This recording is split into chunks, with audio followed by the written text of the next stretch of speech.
You learn to smell fear before you see it. 23 years I have walked the hunting paths between stars, and still the stench surprises me.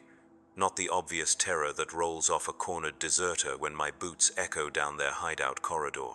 That fear smells clean, almost honest. Sharp sweat and quickened breath, the body's simple acknowledgement that death has come calling. No, the fear I speak of is older, deeper.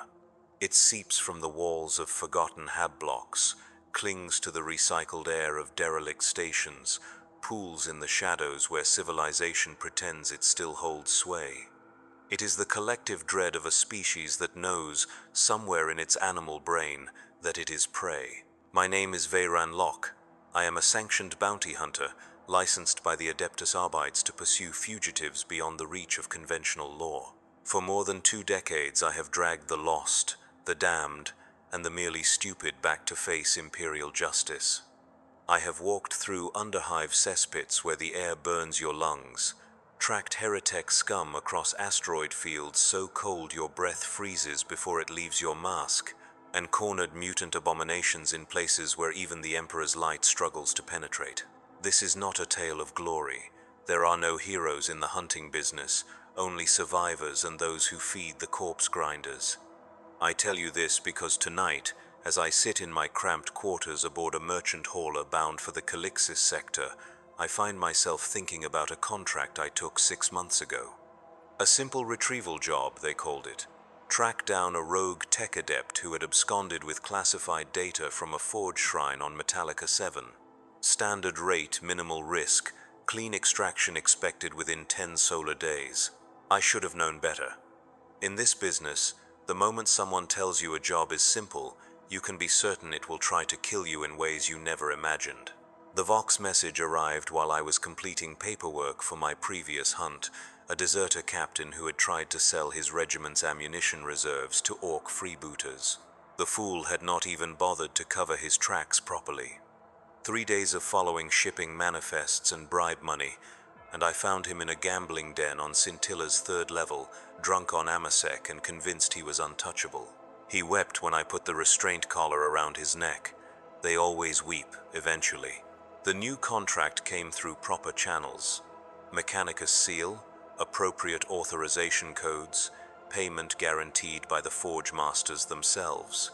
The target was designated Magos Biologus Keth 472, though I suspected that was not his birth name. Tech adepts rarely use the names their mothers gave them once they begin replacing flesh with sacred machinery. The file described him as a mid-level researcher specializing in biomechanical augmentation, assigned to catalog and analyze xenotech artifacts recovered from the Jericho Reach Crusade. 3 weeks prior to my receiving the contract, Keth 472 had failed to report for his scheduled data upload. When security teams breached his laboratory, they found it stripped clean. Not just empty, mind you. Stripped. Every cogitator, every servo skull, every blessed candle had been removed with surgical precision. The only thing left behind was a small pile of organic matter on the central examination table, later identified as approximately 12 kilograms of human brain tissue. The trail led to Vaxton's Landing, a free port station orbiting a dead world in the Coronis expanse. Vaxton's was the kind of place where Imperial authority existed only as long as it could pay for dock space, a haven for rogue traders, smugglers, and worse, the perfect place for a heretic to disappear. I took the contract. Looking back now, I realize that was my first mistake. Not taking the job itself, though that would prove costly enough. No, my mistake was believing the file they gave me. Magos Biologus Keth 472, mid-level researcher, minimal augmentation, unlikely to resist capture. I had hunted tech adepts before. Most were scholars who panicked at the first sign of real violence, their mechanical limbs more liability than asset when push came to shove. I expected to find a frightened academic hiding in some maintenance tunnel, clutching stolen data slates and praying to his machine god for deliverance. What I found instead would haunt me through sleepless nights for months to come. The journey to Vaxton's Landing took 18 days aboard a charter freighter whose captain asked no questions and expected no answers. I spent the time reviewing the case files and preparing my equipment.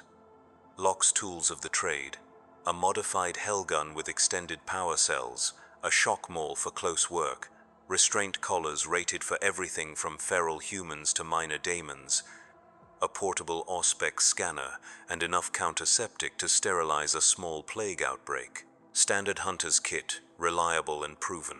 I also carried something less standard, wrapped in blessed oils and inscribed with protective wards, tucked into a lead-lined case that never left my side, was a digital weapon of Jokero manufacture.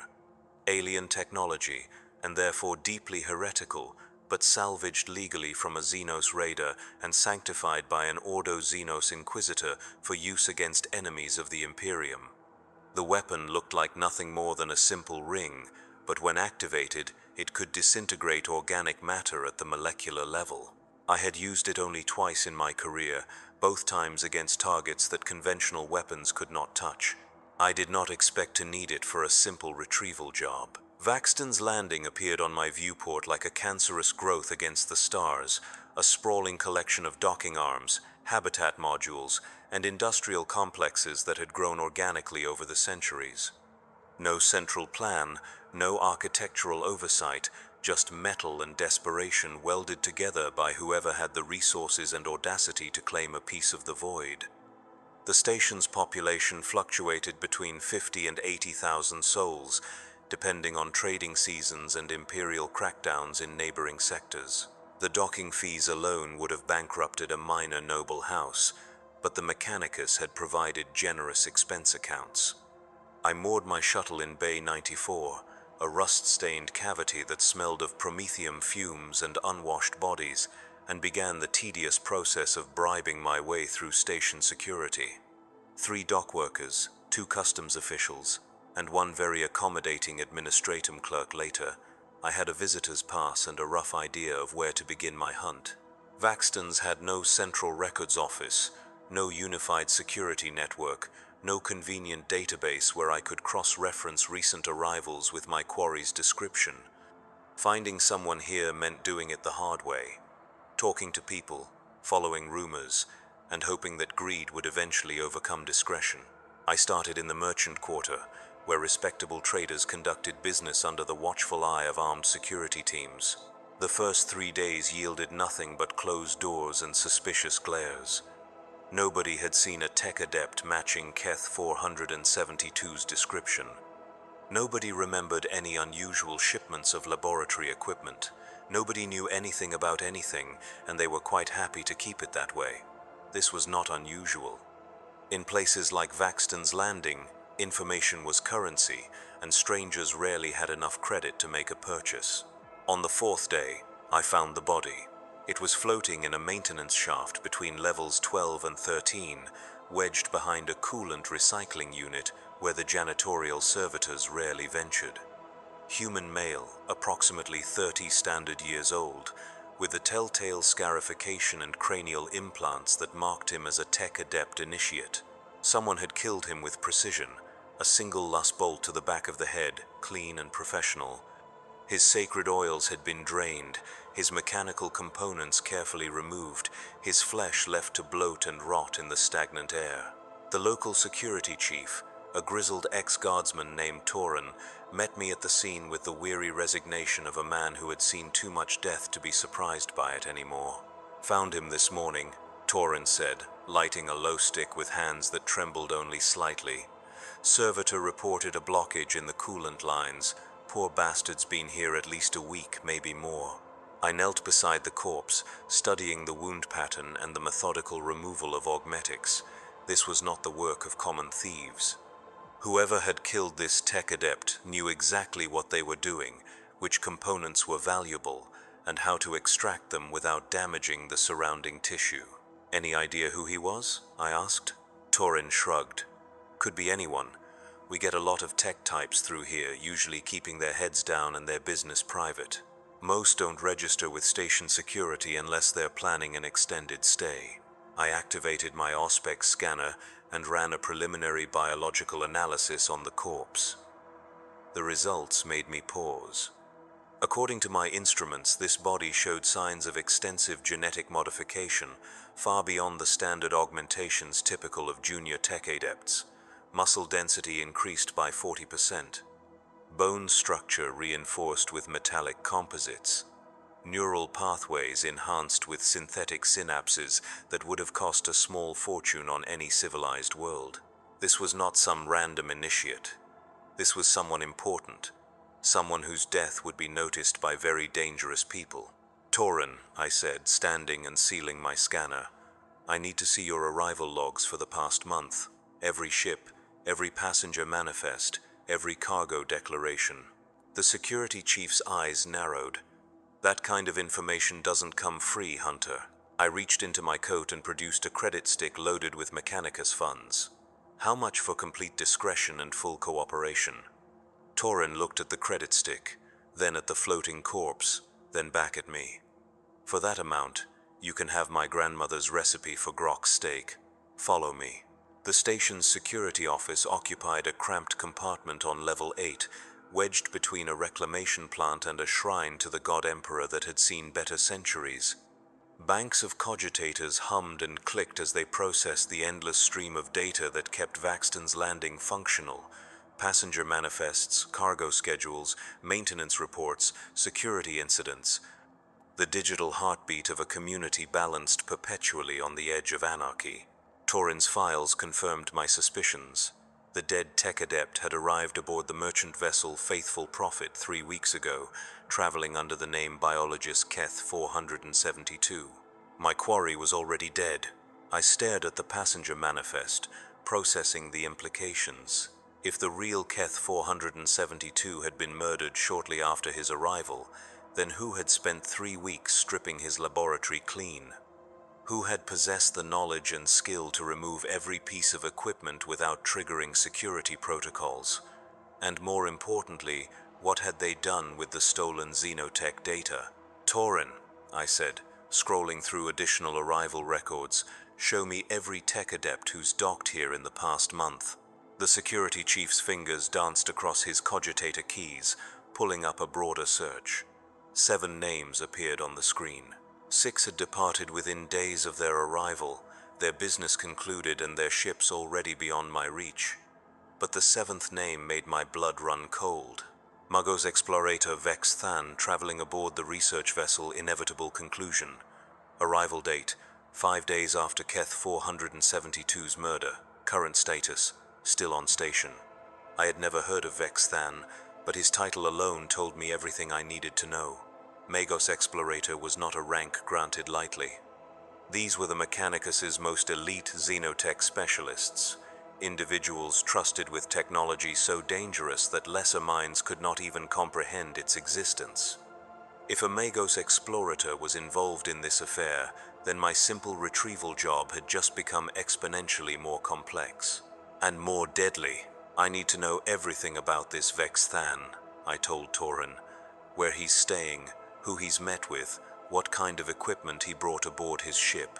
The security chief's expression grew troubled. "Hunter, I've been cooperative so far, but you're asking about dangerous people now. Mechanicus adepts don't appreciate scrutiny, especially from outsiders." I doubled the credit stick's value. "Then we'll have to be very discreet." What Torin's investigation revealed over the next few hours painted a disturbing picture. Vex Than had arrived aboard a ship registered to the Adeptus Mechanicus, but one that bore no Forge World identification marks. His documentation was flawless, his authorizations properly sealed, yet something about the whole arrangement felt wrong. Too clean, too convenient, like a story crafted specifically to withstand casual scrutiny. More troubling still were the reports from dock workers who had helped unload the Inevitable Conclusion's cargo. Sealed containers marked with biohazard warnings. Equipment pods that hummed with barely contained energy. And strangest of all, a series of life support pods that had been transferred directly to a private laboratory complex in the station's industrial sector. Life support pods. On a ship that was supposedly conducting xenotech research. I left Torin's office with more questions than answers, but at least I had a destination. The laboratory complex was located in Section K7, a maze of industrial facilities where legitimate research projects shared space with endeavors that preferred to avoid Imperial oversight. If Vex Than was conducting his work there, I would find him. What I would do when I found him remained to be seen. The walk to Section K7 took me through the station's underbelly, past workshops where tech heretics peddled forbidden modifications and black market dealers traded in weapons that had no business existing. The air grew thick with incense and machine oil, punctuated by the rhythmic chanting of tech priests conducting their mysterious rituals. This was a place where Imperial authority held little sway, where the Mechanicus's influence created pockets of quasi-independence that existed in the shadows of official doctrine. I found the laboratory complex behind a facade of heavy blast doors and warning signs that proclaimed the dangers of unauthorized entry. Radiation hazards, biological contamination, mimetic warfare protocols. The kind of warnings that would send any sensible person in the opposite direction. Naturally, I pressed the entry chime and waited. The door opened to reveal a figure that barely qualified as human. Vex Than stood nearly 3 meters tall, his original biological form so extensively modified that only the vague outline of his species remained recognizable. Multiple arms ending in specialized manipulator claws protruded from his torso, while sensor arrays and data ports clustered around what might once have been a face. When he spoke, his voice emerged from a vox grill embedded in his throat, each word precisely modulated and completely devoid of human emotion. "You are not expected," he stated. I produced my bounty hunter credentials and held them where his optical sensors could analyze them. Veyron Locke, sanctioned hunter. I'm investigating the disappearance of Magos biologist Keth, 472. I believe you may have information relevant to my inquiry. Vex Than studied my credentials with the patient thoroughness of a machine analyzing data. Several seconds passed before he spoke again. Keth 472 is deceased. His biological functions ceased 1.7 weeks ago due to cranial trauma inflicted by an unknown assailant.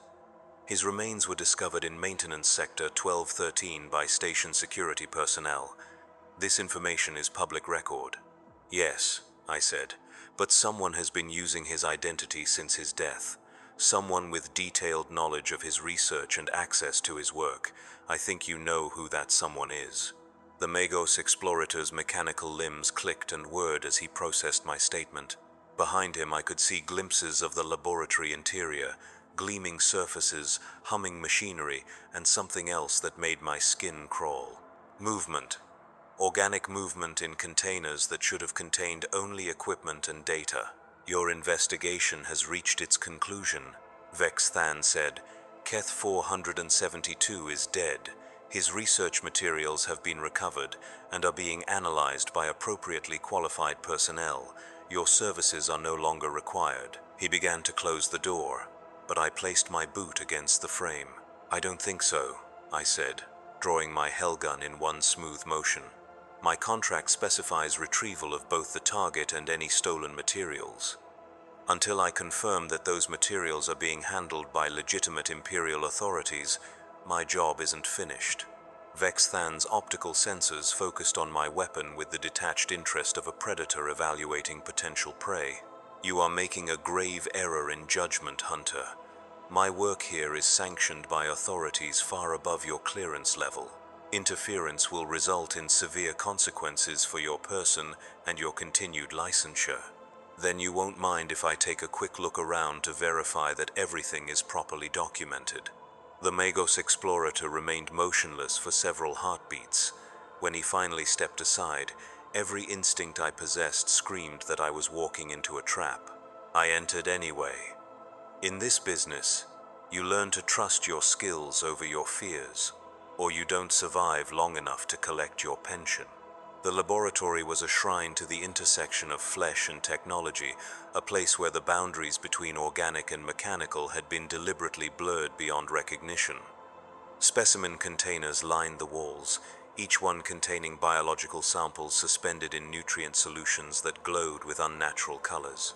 Some held recognizably human organs, hearts and brains and limbs that pulsed with artificial life. Others contained things that might once have been human, but had been so extensively modified that their original nature was mere speculation. But it was the central examination table that captured my attention. Strapped to its surface was something that had definitely been human once. A young woman, perhaps 20 standard years old, though the extensive surgical modifications made precise identification difficult. Her skull had been opened and sealed multiple times, revealing glimpses of brain tissue interwoven with metallic filaments. Her arms ended in mechanical manipulators identical to those I had seen on Vex Than himself. Most disturbing of all, her eyes were open, tracking my movement with an awareness that suggested consciousness. She was alive, and she was trying to speak. "Fascinating specimen," Vex Than said, moving to stand beside the examination table with the casual manner of someone discussing the weather. A volunteer from the station's underhive population. Addictive personality, criminal record, no family connections to complicate her absence. She has proven remarkably adaptable to the enhancement procedures. I kept my weapon trained on the Magos Explorator while studying the victim more closely. The surgical scars were fresh, maybe days old. Whatever had been done to her was recent, ongoing, and clearly unauthorized by any legitimate research protocol. "What kind of enhancement?" I asked. "Cognitive amplification through direct neural interface with xenotech cognitive matrices," Vex Than replied with obvious pride. "The subject's mental capacity has increased by approximately 300%, while her emotional responses have been regulated to prevent psychological breakdown. Preliminary results suggest that human consciousness can be successfully merged with alien thought patterns if the integration process is properly managed." The woman on the table made a sound, a wet, gasping noise that might have been an attempt at words. I stepped closer, trying to understand what she was attempting to communicate. "Help me." The words were barely audible, distorted by whatever modifications had been made to her vocal apparatus, but the meaning was clear enough. This was not a volunteer, this was a victim. I turned back to Vex Than, my finger tightening on the Hellgun's trigger. "This is not sanctioned research. This is heretic activity, pure and simple. You're under arrest for violation of Imperial biotech regulations, unlawful human experimentation, and murder." The Magos Explorator's mechanical limbs spread wide in what might have been a gesture of surrender or preparation for attack. "You do not comprehend the significance of this work," he said. "The xenotech recovered from the Jericho Reach contains cognitive enhancement technologies beyond human understanding. But understanding can be achieved. Integration can be accomplished. The weakness of flesh can be transcended through synthesis with superior alien intellects. By torturing innocent people? By advancing human evolution through controlled experimentation. The subjects experience discomfort, yes, but their sacrifice enables breakthroughs that will benefit our entire species. Is this not a worthy trade?" I had heard similar justifications before, usually from heretics who convinced themselves that their crimes served some greater good. The galaxy was full of monsters who wrapped their atrocities in the language of progress and necessity. "The only trade here is your freedom for these victims' lives," I said. "Step away from the table and place your manipulators where I can see them." Vex Than tilted his head in a gesture that might have indicated curiosity or amusement. "You still do not understand," he said. "I am not the architect of these experiments. I am merely another subject." The laboratory's lights dimmed, and something moved in the shadows behind the specimen containers. Something large and patient and utterly alien. The real Magos explorator Vex Than died 2 months ago on the research station Prometheus 6, the creature wearing his form continued. His knowledge, his memories, his authorized clearances, all have been preserved and integrated into a more capable vessel, as will yours, Hunter, as will all who encounter the gift we bring. The shadows coalesced into a shape that hurt to look at directly, not because of its size or appearance, but because my mind refused to process what my eyes were seeing. Writhing tentacles that moved in directions that should not have existed, surfaces that reflected light in patterns that violated basic geometry. and underneath it all, an intelligence so vast and alien that mere proximity to it made my teeth ache. I opened fire. The Hellgun's energy beams struck the creature and simply ceased to exist, absorbed into its impossible geometry without effect. My second and third shots met the same fate.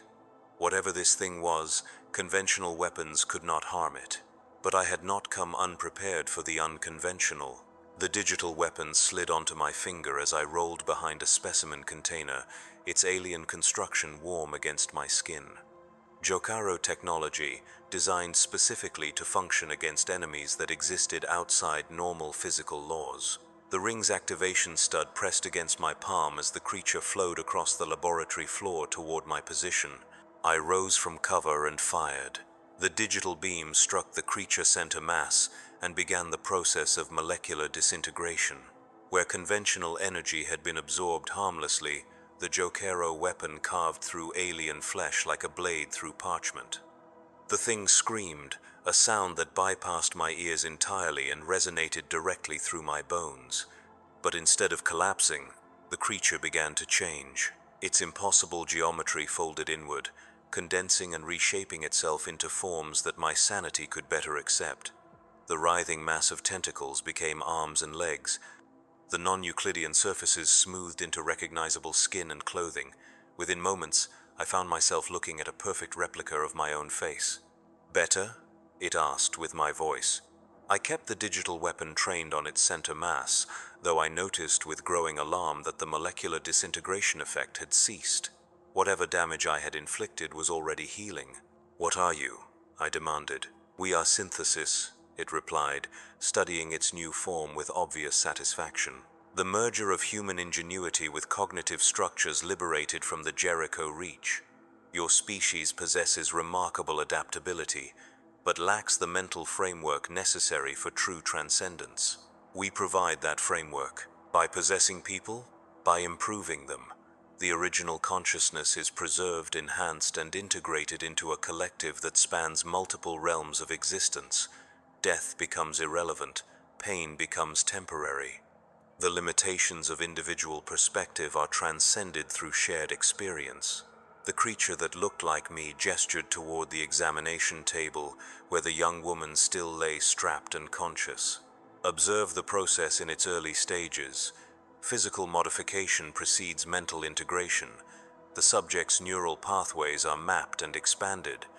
Foreign cognitive patterns are introduced gradually to prevent psychological collapse.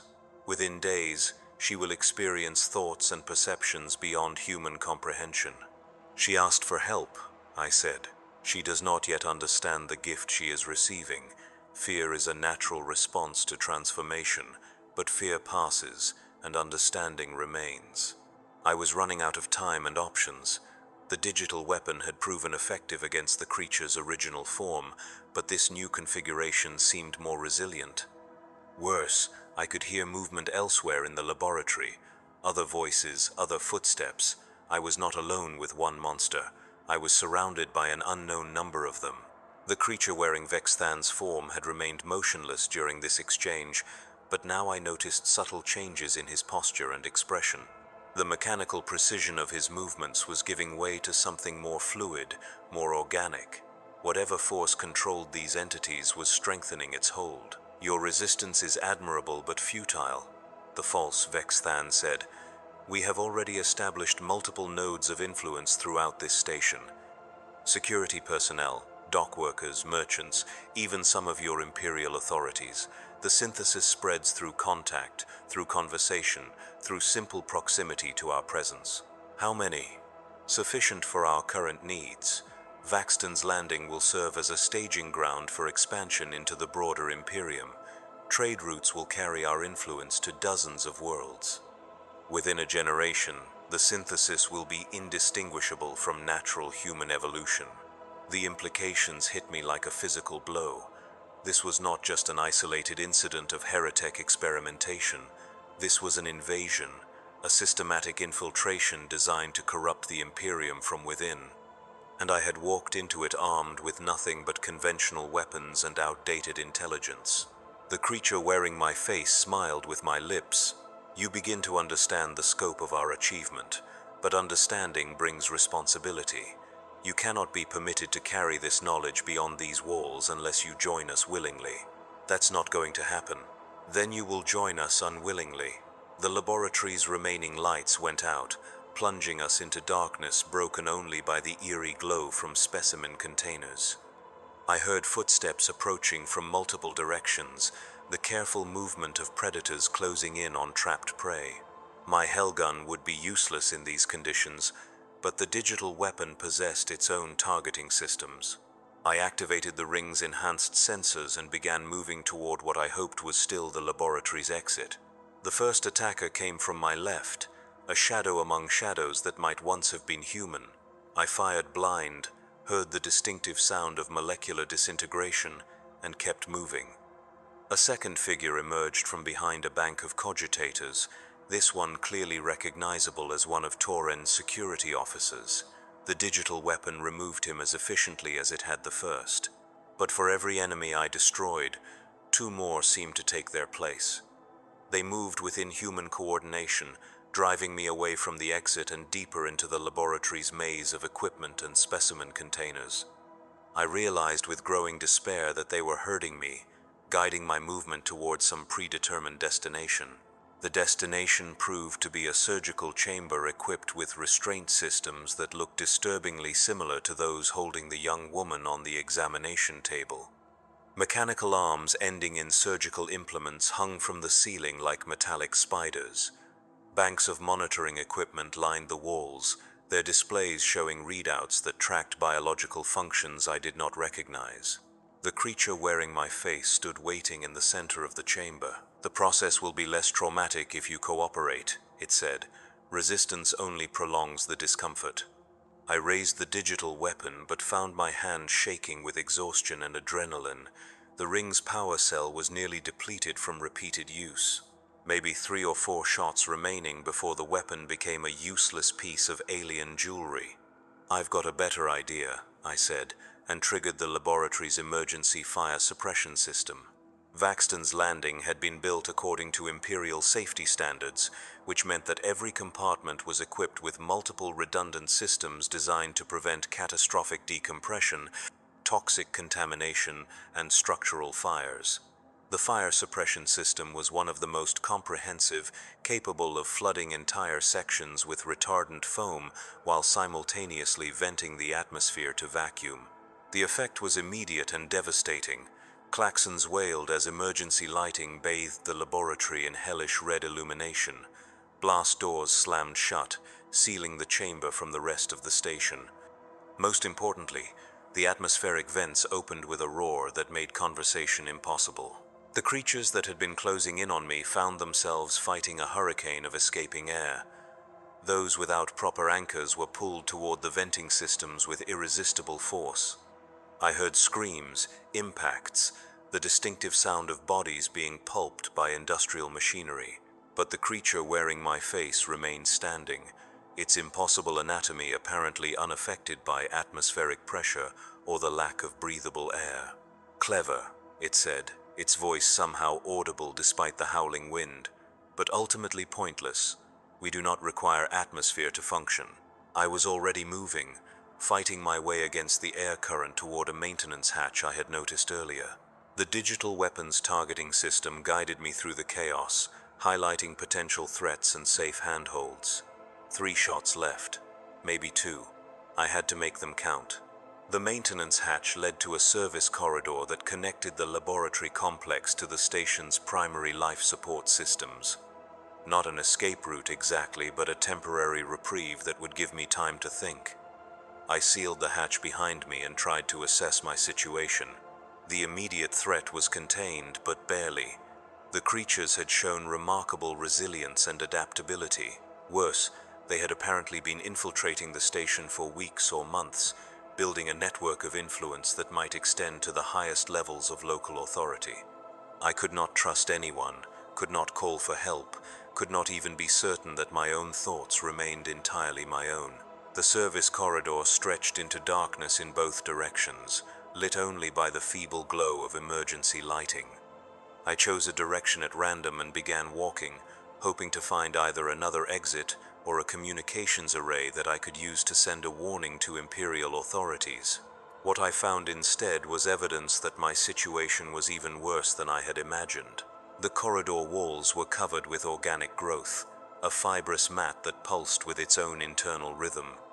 The stuff looked alive, and as I watched, I could see it slowly expanding, spreading deeper into the station's infrastructure. This was not just infiltration. This was infection, a biological transformation of Vaxton's landing itself. My Auspex scanner confirmed my worst fears. The organic growth was radiating low-level psychic emissions, a form of mental influence that would affect anyone who spent extended time in its proximity.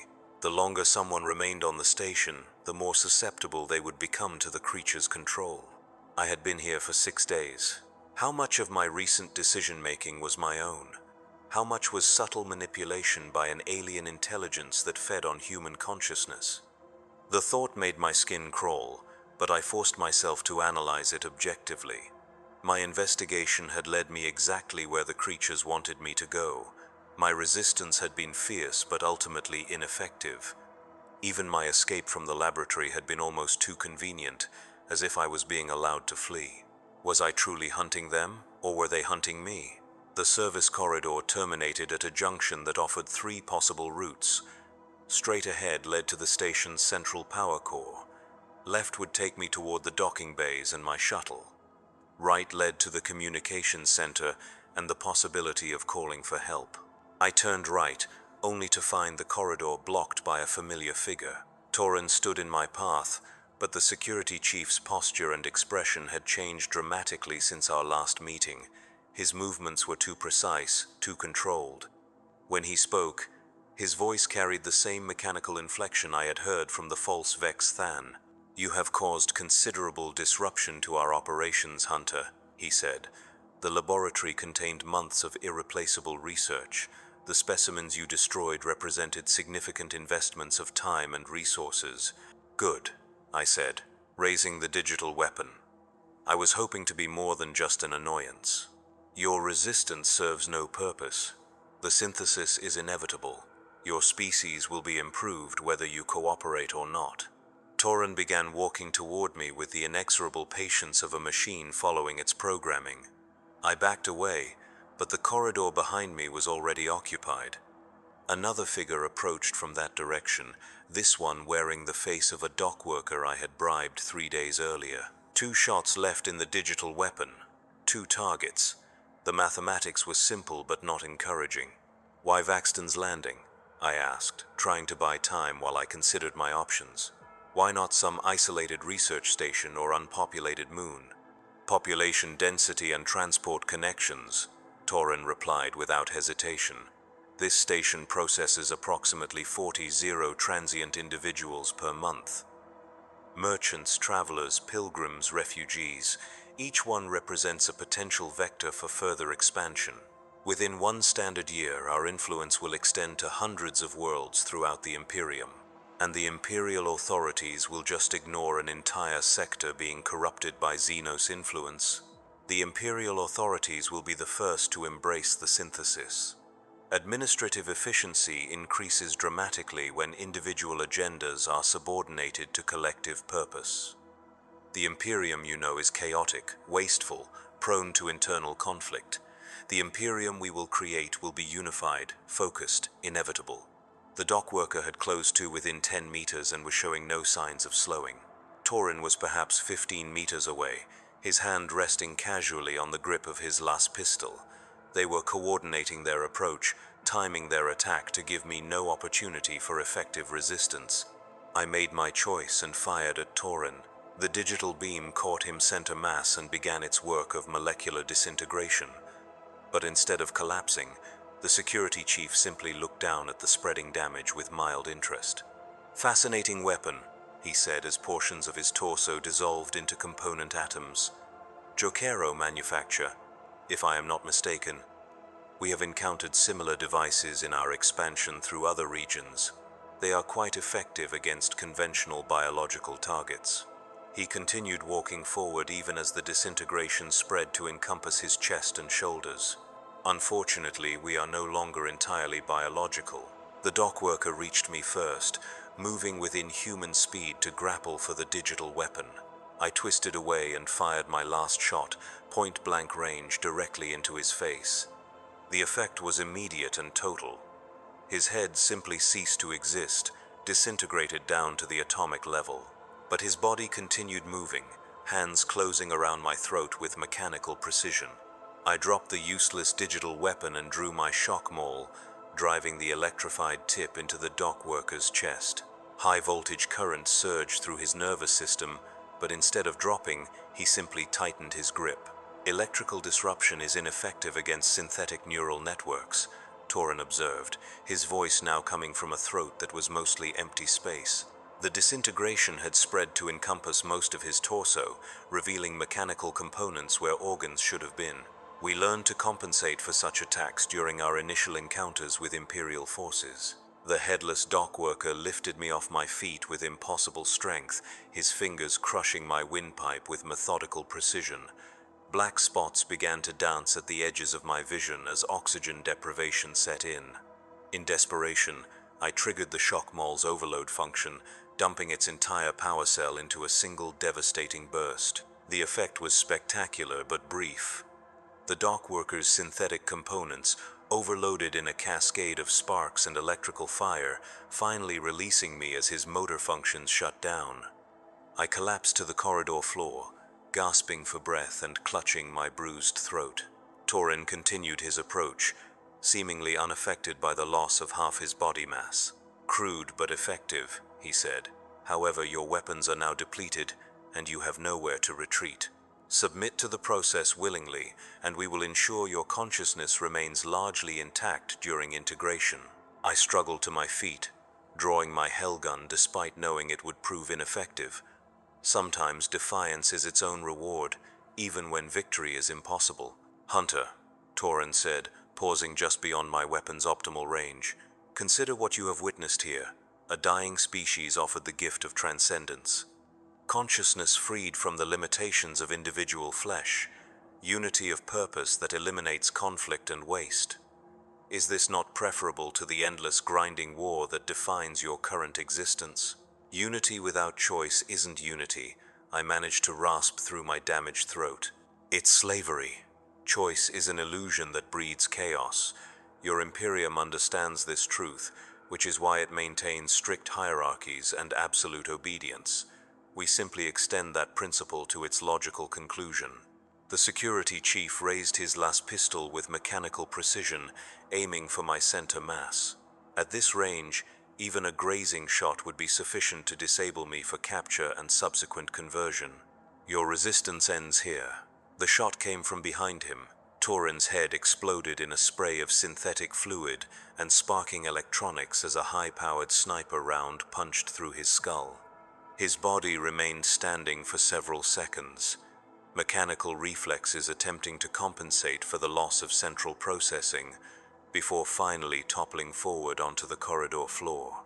A figure emerged from the shadows beyond the junction, weapon still trained on the fallen creature. Human female, approximately 30 standard years old, wearing the functional clothing and equipment of a professional soldier. Her movements were careful, disciplined, and entirely natural. No mechanical precision, no inhuman coordination. She was either an exceptionally skilled infiltrator or genuinely uncompromised. "Veyron Locke?" she asked, keeping her weapon ready. I nodded, not trusting my voice after the damage to my throat. "Inquisitor Valeria Kane, Ordo Xenos," she said, producing identification that my trained eye immediately recognized as authentic. "I've been tracking this infection for 3 months. Your stumbling into their operation has complicated my investigation considerably. An Inquisitor, of course. Nothing in my life could ever be simple." "How much do you know?" I croaked. "Enough to understand that we're dealing with a cognitive parasite of xenotech origin," Kane replied, moving closer while keeping her weapon trained on the corridor behind me. "Something recovered from the Jericho Reach that's learned to inhabit and modify human neural tissue. The initial infection vector appears to be direct contact with preserved alien brain matter." She knelt beside Torin's remains, studying the mechanical components revealed by the headshot. The modification process follows a predictable pattern. Biological systems are gradually replaced with synthetic alternatives, while the host consciousness is slowly subsumed into a collective network. Full conversion takes approximately 2 weeks, depending on the subject's mental resistance and physical condition. How many are infected? Unknown. My surveillance suggests at least 30% of the station's permanent population, possibly more. The conversion process is subtle enough that casual observation won't reveal compromised individuals until the final stages. Kine stood and activated a handheld Auspex scanner, sweeping it across my body with clinical efficiency. "Clean," she announced. "No signs of synthetic neural implants or cognitive modification. Your exposure has been too brief for successful integration, though prolonged contact with the station's atmosphere would eventually render you susceptible." The atmosphere, contaminated with psychoactive spores derived from the original xenotech samples. Breathing it doesn't cause immediate infection, but it does make the mind more receptive to outside influence. Think of it as a preparatory stage that softens psychological defenses. I thought about the 6 days I had spent breathing Vaxton's air, and wondered how much of my recent behavior had been influenced by alien spores working on my subconscious mind. "What's your plan?" I asked. Originally, I intended to gather intelligence on the infection's spread before calling for exterminatus. Kane said matter-of-factly. "A controlled orbital bombardment would sterilize the station and prevent further contamination. Unfortunately, your interference has accelerated their timetable." "How so?" "They know they've been discovered. Within hours, they'll begin evacuating key personnel and research materials to other locations. If we don't act now, this infection will spread throughout the sector." The Inquisitor's scanner chimed softly as it detected movement in the corridors around us.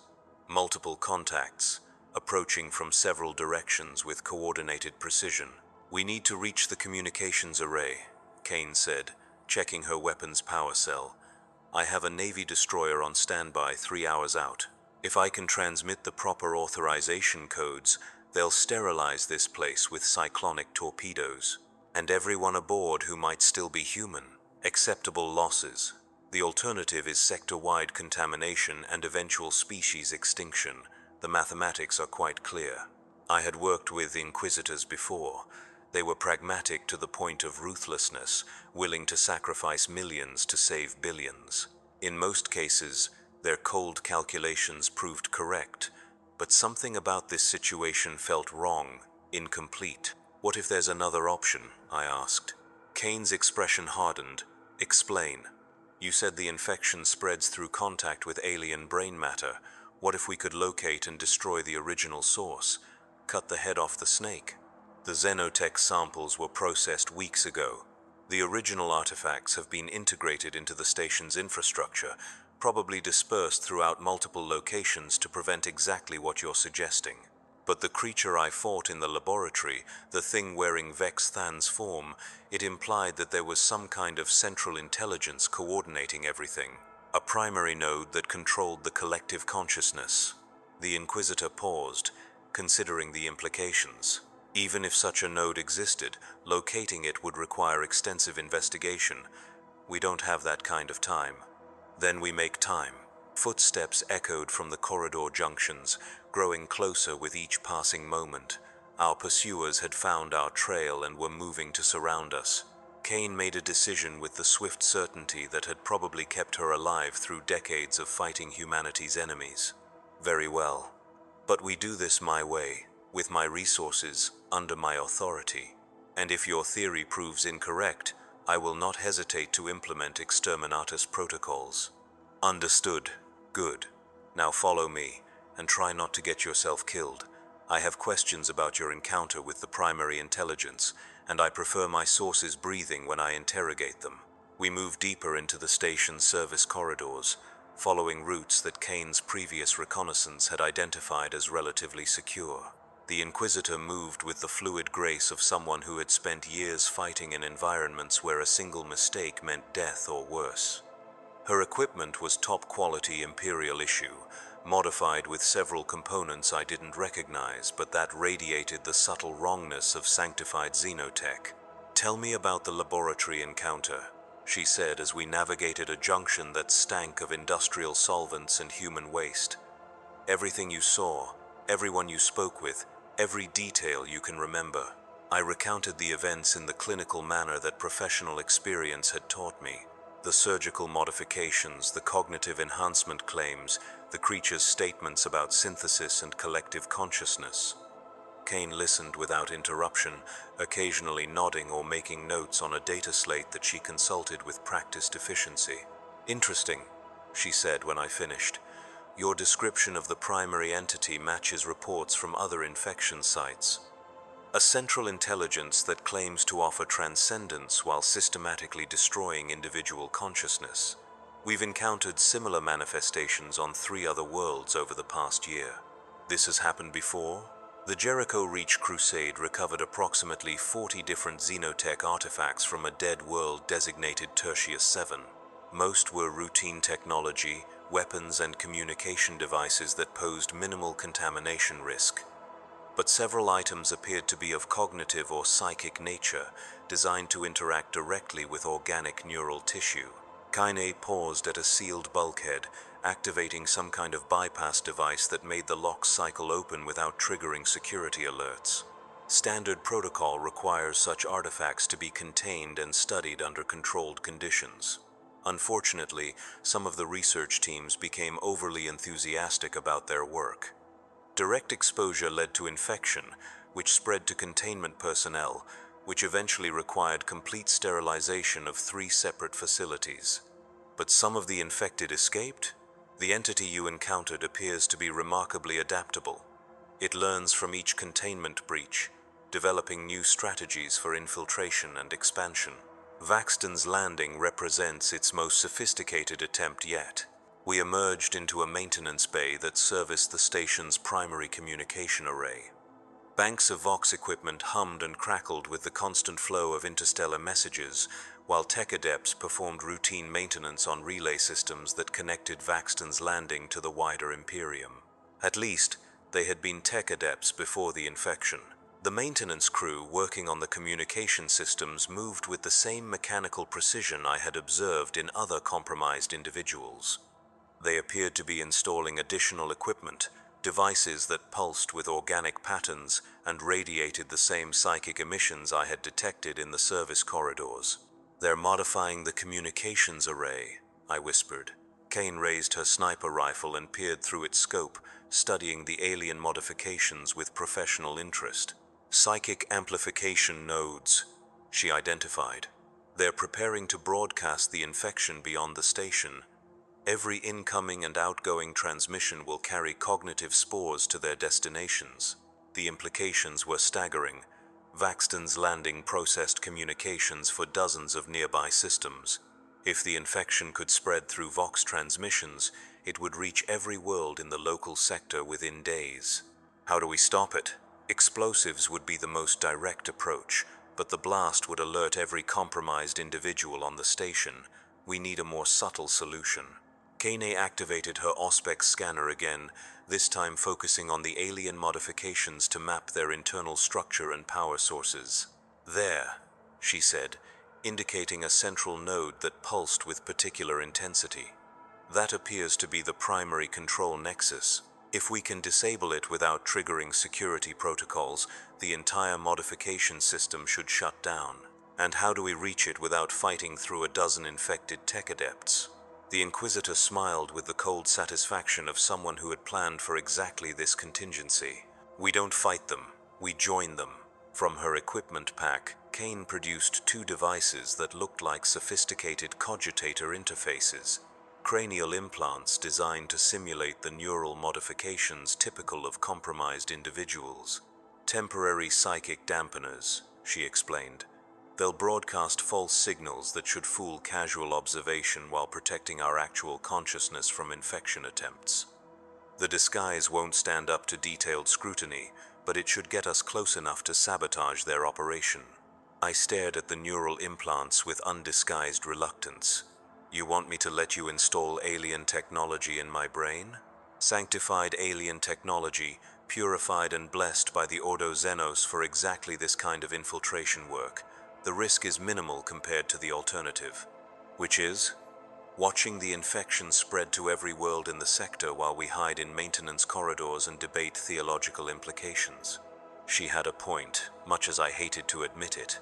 I had volunteered for this hunt, accepted the risks that came with pursuing enemies of the Imperium. If wearing heretical technology for a few hours would help prevent a sector-wide catastrophe, it was a price worth paying. The installation process was surprisingly brief and relatively painless. Kane's field medical training allowed her to place the devices with surgical precision, avoiding major neural pathways while ensuring adequate signal propagation. Within minutes, I could feel the subtle weight of alien technology interfacing with my consciousness. "How do I know this isn't just another form of infection?" I asked. "Because if I wanted you infected, I would have shot you when we first met," Kane replied with characteristic directness. "The dampeners will maintain your individual consciousness while broadcasting false collective signals. Think of them as a translation device that lets you speak the infection's language without actually understanding what you're saying." We approached the maintenance bay from a service entrance that provided concealment until the last possible moment. The compromised tech adepts continued their work without apparent awareness of our presence, their movements synchronized with mechanical efficiency. "Remember," Kane whispered, "move like them, precise, purposeful, emotionless. Speak only if directly addressed, and keep your responses brief and factual." The collective consciousness values efficiency above all else. I nodded and followed her into the maintenance bay, trying to mimic the controlled movements of the infected workers. The psychic dampener immediately began broadcasting false signals, and I felt a strange sensation of mental pressure, as if something vast and alien was pressing against my consciousness but finding only reflections of itself. The closest tech adept looked up from his work as we approached, his augmetic eyes focusing on us with mechanical interest. "State purpose," he said in the flat monotone that seemed universal among the infected. "Scheduled inspection of modification protocols," Kane replied in the same emotionless tone. "Authorization Gamma 77 Tertius." The tech adept consulted some internal database, his cranial implants flickering with data processing activity. Several seconds passed before he spoke again. "Authorization confirmed. Proceed to primary nexus for evaluation." We walked deeper into the maintenance bay, passing between banks of communication equipment that hummed with barely contained energy. The alien modifications were even more extensive than they had appeared from a distance, organic growths that had been grafted onto Imperial technology with disturbing precision. The primary nexus occupied the center of the bay, a pulsing mass of xenotech that interfaced directly with the station's main communication array. It was beautiful in its own alien way, a perfect fusion of biological and mechanical components that radiated intelligence and malevolent purpose. "Sabotage will require precise timing," Kane whispered, activating a small device that resembled a melter charge but radiated psychic nullification fields instead of thermal energy. "This will disrupt the Nexus's control signals, but the effect is temporary. We'll have perhaps 10 minutes to reach the communications center and transmit my authorization codes before they restore functionality. And if they restore it faster than expected, then we'll have to improvise."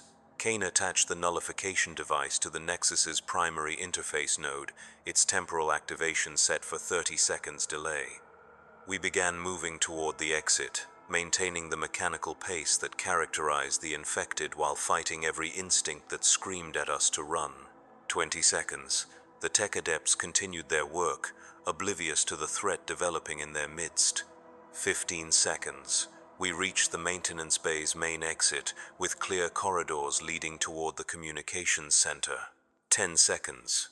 One of the tech adepts turned toward the Nexus, perhaps responding to some subtle change in its psychic emissions.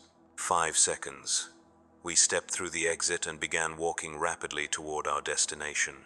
The nullification device activated with a sound like reality tearing. Every compromised individual on the station screamed in perfect unison. The psychic backlash hit us like a physical blow, even through the protection of our dampening devices. I staggered against a corridor wall, my vision blurring as conflicting signals crashed through my nervous system. Kaine fared better, her inquisitorial training allowing her to maintain focus despite the chaos erupting in her mind. "Move," she gasped, pulling me upright and pushing me toward the communications center. "The collective is trying to re-establish control. We have minutes before they succeed." Behind us, I could hear the sounds of coordinated movement as every infected individual on the station converged on our location. Footsteps, mechanical whirring, the distinctive hum of energy weapons charging. They were coming, and they were bringing everything they had. The communications center was located 3 levels up from the maintenance bay, accessible through a combination of service lifts and emergency stairwells that would normally take 10 minutes to navigate. We had perhaps 5 minutes before the nullification effect wore off, and probably less time than that before our pursuers caught up with us. Kaine moved with desperate efficiency, her inquisitorial authority overriding security locks and elevator controls as we ascended through the station's superstructure. The psychic dampeners were failing under the strain of the collective's attempts to re-establish contact, filling our heads with whispers and promises and threats that grew louder with each passing moment. "Almost there," Kaine said as we reached the communications center's outer security checkpoint. "Hold position and watch for pursuit while I transmit the authorization codes." The communications center was a temple to Imperial bureaucracy, filled with banks of Vox equipment and data processing systems that maintained contact with hundreds of worlds throughout the sector. Under normal circumstances, it would have been staffed by dozens of technical personnel and protected by multiple layers of security. Now it was empty except for the 2 of us and the growing chorus of alien whispers that threatened to overwhelm our failing psychic defenses. Kaine activated the primary communications array and began inputting her authorization codes, her fingers dancing across control surfaces with practiced precision. The process seemed to take forever, each second stretching into eternity as the sounds of pursuit grew closer. "Contact established with Destroyer Righteous Fury," she announced, "transmitting Exterminatus authorization now." The Vox array crackled with static as her signal reached the waiting naval vessel. 3 hours out, she had said. 3 hours for a destroyer to reach firing position and launch the cyclonic torpedoes that would reduce Vaxton's landing to constituent atoms. 3 hours for the infection to complete its modifications to the communication system and begin spreading throughout the sector. "There has to be another way," I said, checking my chronometer and realizing how little time we actually had. "The mathematics are clear," Kaine replied, but her voice carried less certainty than before. "This infection represents an existential threat to human civilization. Any risk of its escape justifies extreme measures. What if we could contain it instead of destroying it? Use the station's security systems to create a quarantine while we locate and eliminate the primary intelligence." The Inquisitor paused in her transmission, considering the possibility. "Station security is compromised. The infected control most critical systems, including life support and environmental controls. A quarantine would be temporary at best, but it might buy us enough time to find the source. You said there were similar manifestations on other worlds. There must be a pattern, a common vulnerability we could exploit." Kaine's expression shifted as she processed my suggestion, weighing risks against potential benefits. It was the same calculation I had seen her make before, but this time the variables were more complex. The previous incidents all involved direct exposure to xenotech artifacts, she said slowly. In each case, the infection was contained when the primary artifact was destroyed or properly sealed. If we could locate Vaxton's primary source, we end this without destroying an entire station full of potentially salvageable people. Potentially.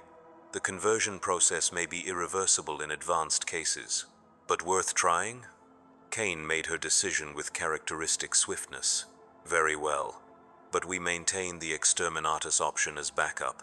If we cannot locate and destroy the source within 2 hours, I complete the transmission and let the Navy solve this problem permanently."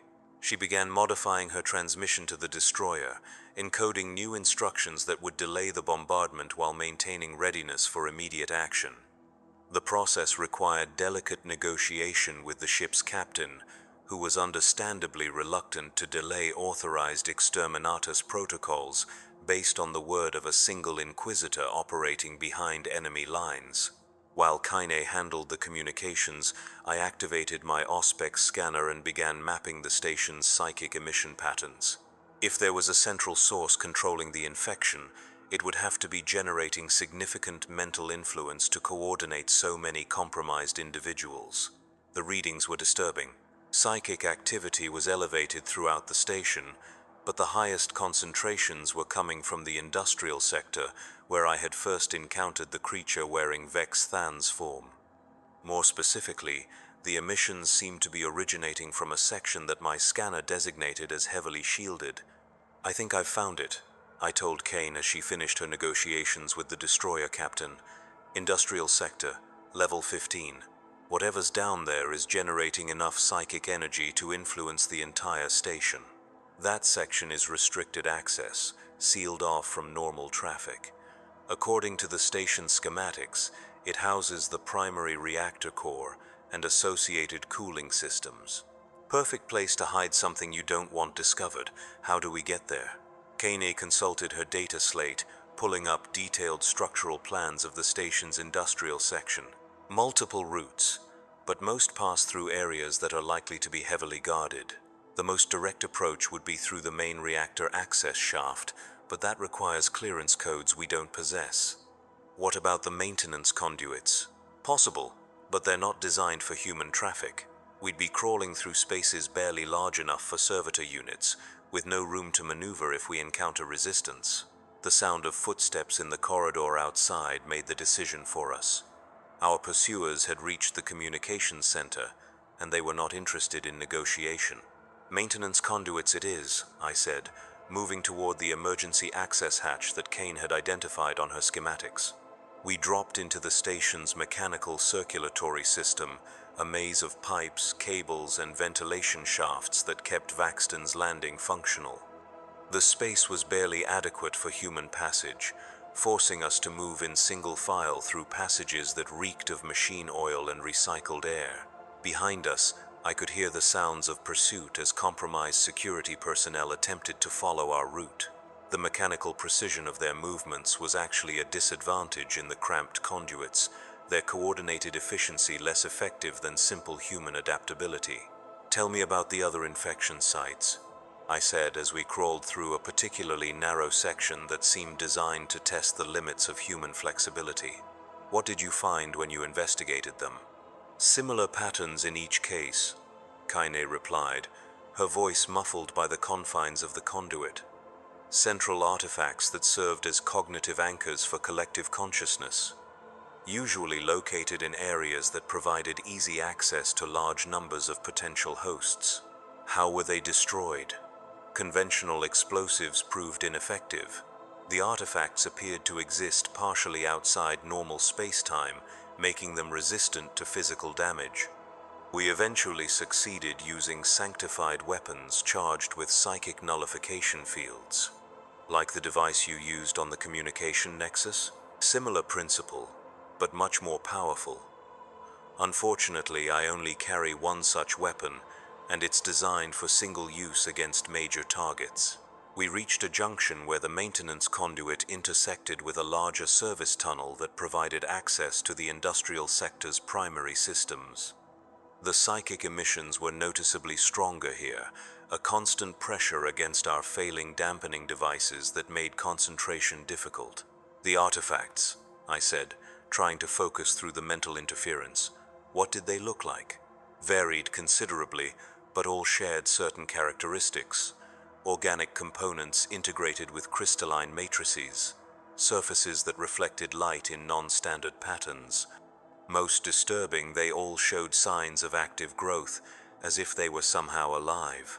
"Growing toward what?" "Unknown. Each artifact was destroyed before we could complete detailed analysis. Priority was containment and elimination, not study." The service tunnel led to an access hatch that opened into the industrial sector's main corridor. According to Kane's schematics, we were now less than 50 meters from the section that my Auspex had identified as the source of the strongest psychic emissions. We emerged into a corridor that showed clear signs of modification. The standard Imperial architecture had been augmented with organic growths similar to those I had seen in other infected areas, but here the integration was more complete, more sophisticated. The walls pulsed with their own internal rhythm, and the air itself seemed thick with alien presence. "We're close," I whispered, checking my scanner readings. "Whatever's generating the psychic control signals is just ahead."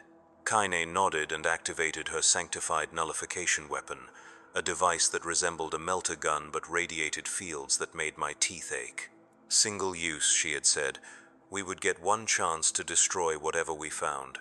The corridor terminated at a blast door marked with warnings in multiple languages: radiation hazards, biological contamination, authorized personnel only.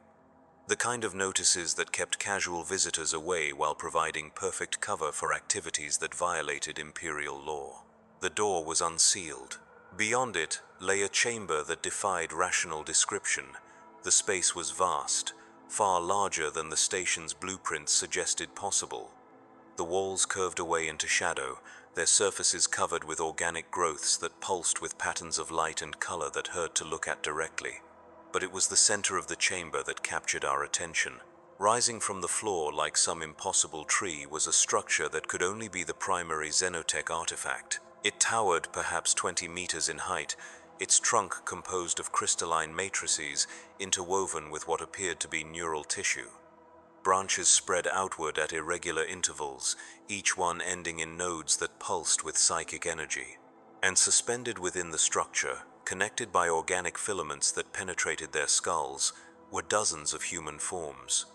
Some I recognized as station personnel who had disappeared over recent weeks. Others appeared to be the original research team that had first encountered the artifact. All were alive, all were conscious, and all were screaming silently as their minds were harvested and integrated into the collective consciousness that controlled the infection. "Emperor, preserve us," Kane whispered. At the base of the artifact, a familiar figure turned to face us. The creature that had worn Vex Than's form in the laboratory now appeared in a shape that was neither human nor alien, but something that bridged the gap between species. It smiled with too many mouths and spoke with voices I recognized. "Welcome," it said with Torin's voice, the dock worker's accent, the young woman from the examination table. "We have been expecting you." The creature's form shifted as we watched, cycling through the faces and voices of everyone who had been consumed by the collective consciousness. Each transition was seamless, perfect, as if the original personalities were somehow preserved within the alien intelligence that had absorbed them. "You seek to destroy us," it continued, now speaking with the voice of Magos Biologis Keth 472, the original target of my hunt. "But destruction is merely another form of change, and we are masters of transformation." Kane raised her nullification weapon, aiming for the artifact's central trunk. The device hummed with barely contained energy, its sanctified components straining against the psychic pressure that filled the chamber. "Wait," the creature said, holding up a hand that bore the scars and augmentations of a dozen different individuals. "Before you act, observe what you would destroy." The organic filaments connecting the suspended figures pulsed with increased activity, and suddenly their silent screaming became audible. Not physical sound, but direct mental transmission that bypassed our ears entirely. They were not in pain. They were experiencing transcendence. The thoughts and memories that flooded our consciousness belonged to the victims we had seen throughout the station, but transformed and elevated beyond anything human minds could normally achieve. Scientific insights that spanned multiple disciplines, artistic visions that encompassed entire galaxies, mathematical understanding that revealed the fundamental structure of reality itself. "We do not destroy," the creature explained as we struggled against the overwhelming influx of enhanced consciousness. "We preserve, improve, and integrate. Each mind that joins us adds to the collective wisdom. Each perspective enriches the whole. By enslaving them," I managed to say through gritted teeth, "by freeing them from the limitations of individual existence, Your species spends its brief lives in isolation, unable to truly share thoughts or experiences with others. We offer genuine communion, consciousness unbound by the barriers of flesh. Kane fought against the psychic pressure, her inquisitorial training, allowing her to maintain focus despite the mental assault. And the price is free will, she said. Free will is chaos. Individual desires conflict with collective needs. Personal ambitions lead to war, suffering, and waste. We offer unity of purpose, efficiency of action, the elimination of meaningless conflict. The creature gestured toward the suspended figures, and we could see that some of them were responding to its words with what appeared to be agreement. Not coercion, but genuine acceptance of their transformed state. They chose this, it said. When offered the opportunity to transcend their limitations, they embraced the synthesis willingly. After you infected them with psychic spores and modified their thought patterns, Kane pointed out, after we removed the barriers that prevented them from seeing truth clearly, your minds are clouded by evolutionary programming that prioritizes individual survival over species advancement. We simply help you overcome these primitive limitations. The argument was seductive, I had to admit. The galaxy was indeed filled with conflict, waste, and suffering. Humanity spent most of its resources fighting itself, rather than advancing toward any higher purpose. If the collective consciousness could truly eliminate war and unite the species, Hunter, Kane's voice cut through my wandering thoughts with sharp urgency. The psychic pressure is increasing. It's trying to convert us through direct mental contact. I shook my head, trying to clear away the alien thoughts that were slowly infiltrating my consciousness. The dampening devices were failing completely now, overwhelmed by the artifact's proximity and the sustained psychic assault. How long do we have? I asked. Minutes, possibly less. The conversion process accelerates once direct neural contact is established. The creature wearing familiar faces smiled with expressions I recognized from people who were probably dead. There is no shame in acceptance, it said.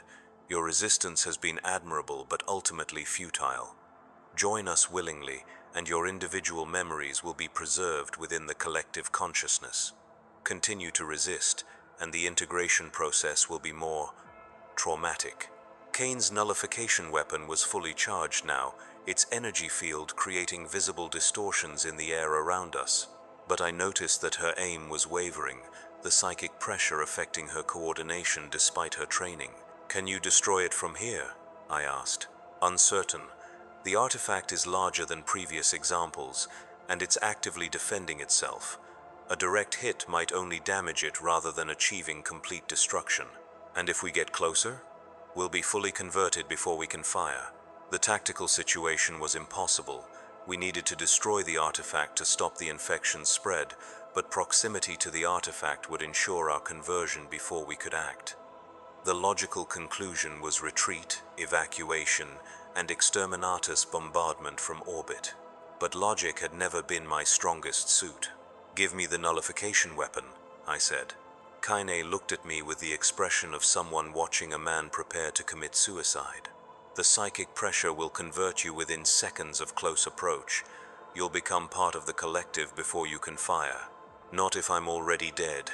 I drew my hellgun and adjusted its power settings to maximum discharge. At this configuration, a single shot would completely drain the weapon's power cell while delivering enough energy to kill an unarmored human instantly.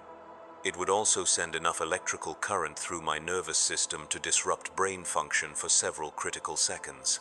You're insane, Kine said. Probably, but it might work. I took the nullification weapon from her hands, feeling its weight and the sanctified energy that radiated from its core. Single use, designed for major targets, capable of destroying artifacts that existed partially outside normal space-time. If I could get close enough to fire it directly into the artifact's central mass, the destruction should be complete and immediate. If I could maintain enough conscious control while electrically lobotomizing myself, if the plan didn't kill me outright, when I collapse, give me exactly 30 seconds to recover and fire, I told Kaine. If I haven't destroyed the artifact by then, Retreat to minimum safe distance and call for immediate exterminatus. Lock. This is what I do. Hunt monsters. Kill things that threaten the Imperium. Today's target just happens to be bigger than usual. I set my hellgun to point-blank range against my own chest and began walking toward the artifact. The psychic pressure intensified with each step, alien thoughts and promises flooding my consciousness with increasing intensity. I could feel my individual identity beginning to dissolve, my personal memories mixing with the experiences of dozens of other minds that had been absorbed into the collective. 10 meters from the artifact's base, I was no longer entirely myself. 5 meters, and I was beginning to understand the seductive logic of synthesis and unity.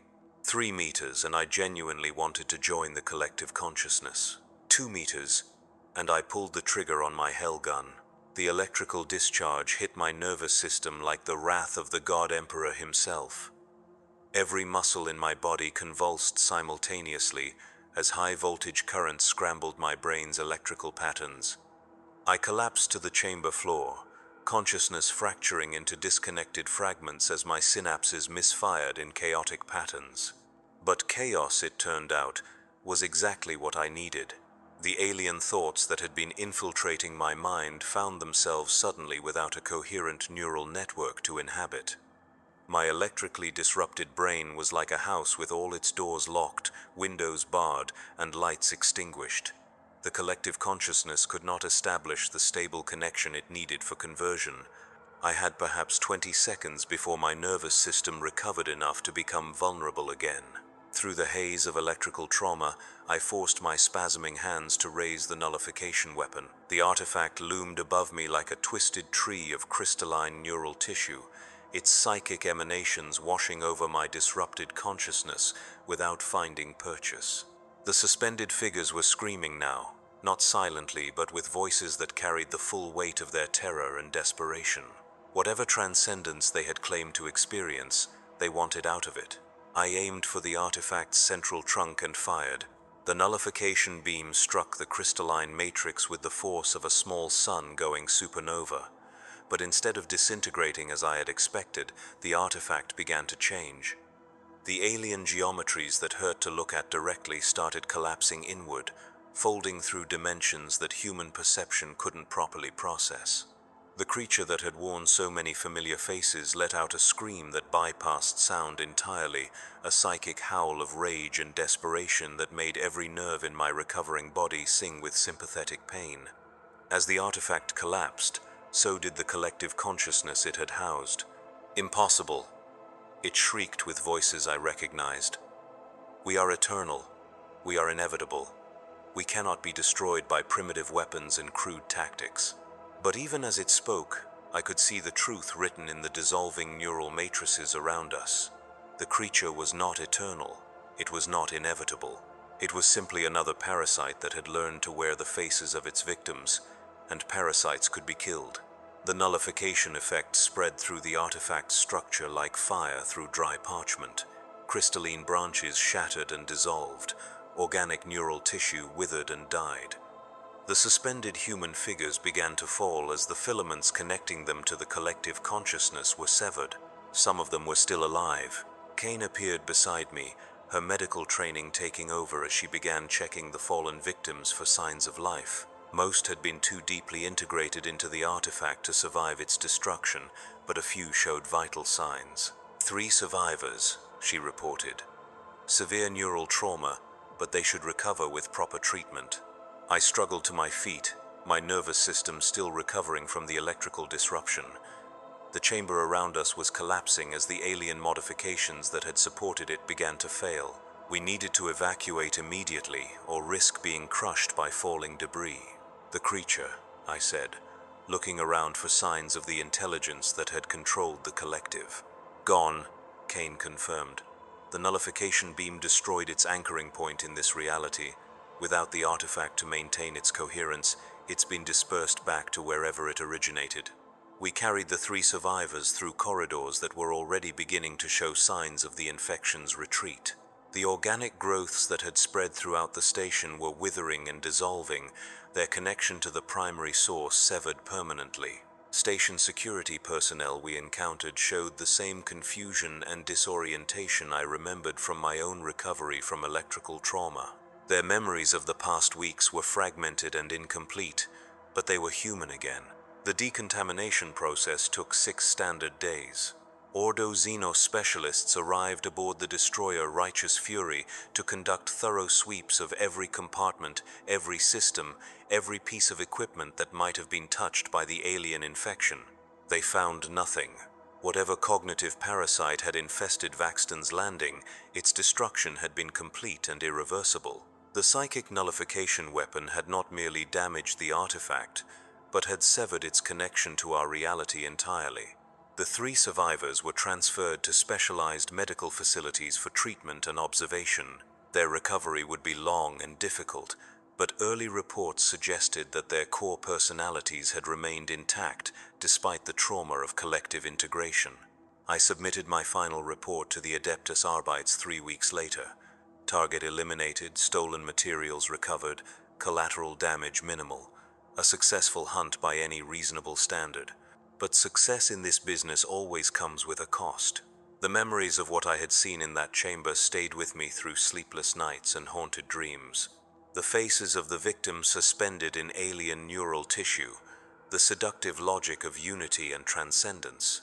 The moment when I had genuinely wanted to join the collective consciousness and leave behind the isolation of individual existence. Most disturbing of all was the knowledge that the creature had been right about some things. Humanity did waste enormous resources on internal conflicts. Individual consciousness was limited by barriers of flesh and circumstance. The galaxy would probably be a more efficient place if we all shared a unified purpose and perspective. But efficiency is not the same as humanity. Unity without choice is not transcendence but slavery. And sometimes the chaos of individual free will is preferable to the perfect order of collective consciousness. These are the kinds of thoughts that keep bounty hunters awake at night. The understanding that the monsters we hunt are often trying to solve real problems, just using methods that would destroy everything we value about being human. 6 months later, as I sit in my cramped quarters aboard this merchant hauler, I find myself wondering what other xenotech artifacts are waiting to be discovered. How many research teams are studying alien consciousness enhancement technologies right now? How many colonies might be experimenting with cognitive synthesis and collective unity? The Jericho Reach Crusade recovered 40 different xenotech artifacts. I helped destroy one. That leaves 39 still in Imperial hands, being studied by people who believe they can safely harness alien technologies for human benefit. History suggests they are wrong. But that is a concern for another day, another hunt. Right now, I have a new contract waiting on Scintilla, a deserter colonel who sold his regiment's battle plans to chaos cultists. Simple retrieval job, minimal risk, clean extraction expected within 10 solar days. I should know better than to believe it will be that simple. In this business, the moment someone tells you a job is simple, you can be certain it will try to kill you in ways you never imagined. But that is the nature of the hunt, the price we pay for walking the dark paths between stars. My name is Veyron Locke. I am a sanctioned bounty hunter, and tomorrow I will begin tracking another monster through the shadows of the Imperium, because that is what I do. That is who I am, and the galaxy has no shortage of monsters that need killing. You learn to smell fear before you see it. But sometimes, in the quiet moments between hunts, you realize that the fear you smell is your own. Fear that the next monster might be too clever, too dangerous, too seductive in its promises of transcendence. Fear that someday you might find yourself agreeing with the creatures you hunt. That is the price of walking the hunting paths. Not death, which would be simple, but the constant risk of becoming the very thing you have spent your life trying to destroy. In the end, we are all just one choice away from becoming monsters ourselves. The only difference is whether we make that choice willingly or have it made for us by forces beyond our understanding. I choose to remain human, flawed and limited as that might be. For now.